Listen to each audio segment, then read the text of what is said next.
There are times that you want to test a condition and return different values depending on if the condition is true or not.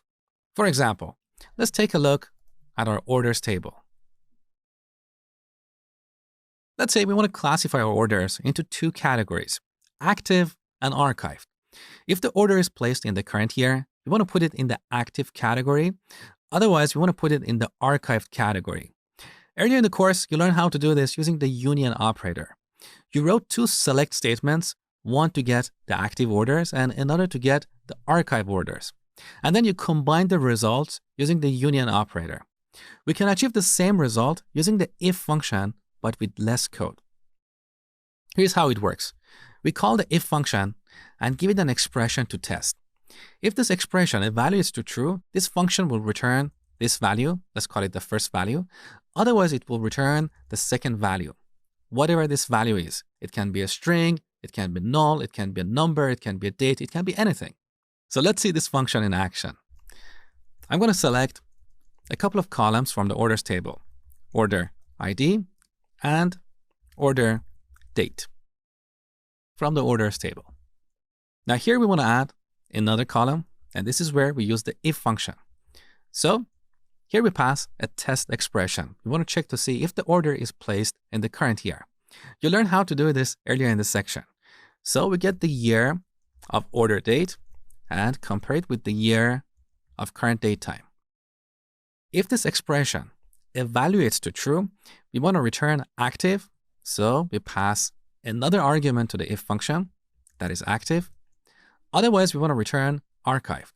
So we pass another argument, archived. Now this is getting out of the screen, so let me break this up into multiple lines. That is better. So now we can clearly see the three arguments of the if function. The first argument is a test expression. The second is the value that is returned if the test expression is true. And the third argument is the value that is returned if the test expression is false. Here I missed to add a quote. All right, now let's execute this query. There you go. So as you can see, the first order is placed in the current year, which is 2019, and that is why we have the active label here. Now look at the name of the third column. It is if with an open parenthesis. So let's rename this to something more meaningful like category. And here's the final result.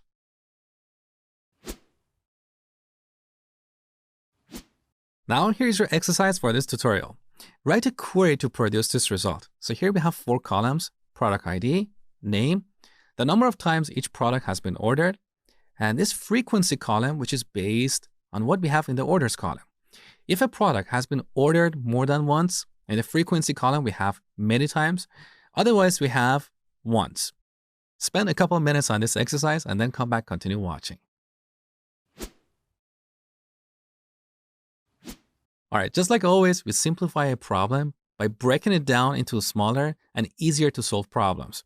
So first, let's get the product ID and name from the products table.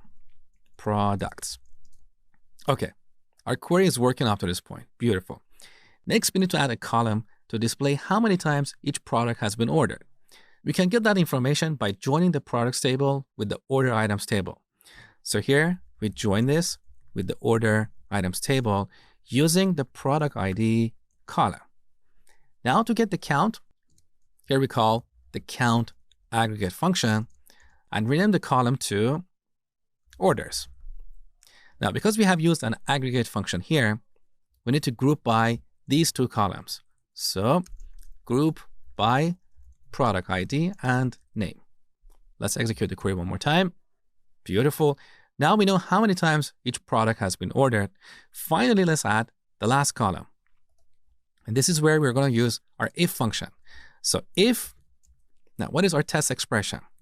If count of everything is greater than 1, we want to return many times. Otherwise, we want to return once. Okay. And now let's give it an alias, frequency. That is the final result. Let's run the query again. There you go.